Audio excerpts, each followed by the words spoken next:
Ta parole, Seigneur, est vérité, et ta loi délivrance. Ma parole qui descend du ciel ne remonte pas vers moi sans avoir fécondé la terre, sans avoir porté son fruit. Ces paroles de Dieu adressées au peuple par la bouche du prophète Isaïe résonnent au cœur de ce 15e dimanche du temps ordinaire. Et cette parole du prophète Isaïe rejoint l'évangile du jour, qui est la parabole du sémeur. Un sémeur est sorti pour semer, il a semé du grain, et les grains ont porté des fruits. Bien souvent dans notre vie, nous faisons face aux difficultés, nous faisons face aux obstacles et nous sommes tentés par le découragement. La vie de Jésus aussi, comme d'ailleurs le ministère et la vie des prophètes, était parsemée de difficultés. Et les prophètes, comme les apôtres de Jésus, posaient cette question intérieurement. Comment le ministère peut-il être aussi difficile malgré tout l'effort que nous faisons, malgré tout l'effort que Jésus fait? Pourquoi y a-t-il toujours des gens pour le renier, pour le persécuter, pour refuser son message? Alors, pour répondre à cette question, Jésus raconte la parabole du sémeur.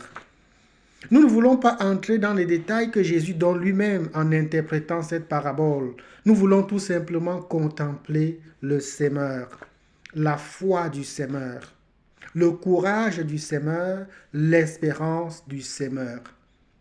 Voilà trois principes qui peuvent guider notre vie. La foi, le courage, l'espérance.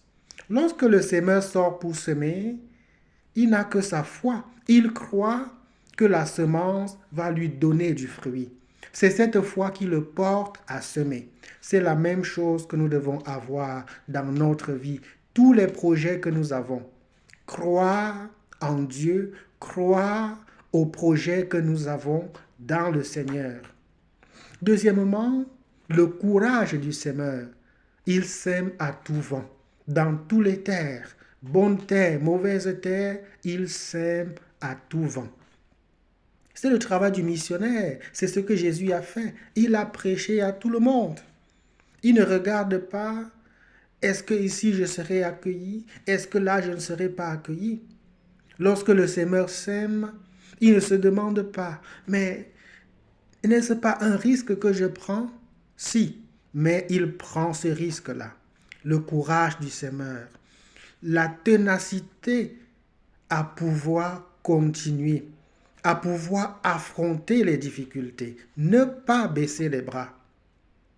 Et troisièmement, l'espérance du semeur. Lorsque le semeur a semé, évidemment, il ne lui manque plus que l'espérance. Est-ce que les grains jetés en terre vont porter du fruit? Il ne le sait pas. Mais il a foi, il a l'espérance. Et il continue le travail. Il vient sacler, il vient arroser. Voilà les trois principes qui nous sont donnés aujourd'hui à travers la parabole du semeur. La foi, le courage et la détermination dans l'effort et l'espérance. Et le Seigneur de dire, celui qui a des oreilles, qu'il entende. Alors, pourquoi te décourages-tu lorsque la vie est difficile? Pourquoi tu manques la foi? Pourquoi veux-tu abandonner lorsque tu as rencontré l'échec au premier coup? Peut-être c'est ce qui est tombé au bord du chemin. Continue. Ton effort portera du fruit. Qui s'engage dans la foi, dans l'effort constant et dans l'espérance, reçoit toujours le fruit de son effort, de sa foi, de son espérance. Saint Paul n'a-t-il pas dit que l'espérance ne trompe pas? C'est la parole de Dieu. Ta parole, Seigneur, est vérité, et ta loi délivrance. Que Dieu Tout-Puissant nous bénisse, le Père, le Fils et le Saint-Esprit. Bon dimanche à tous.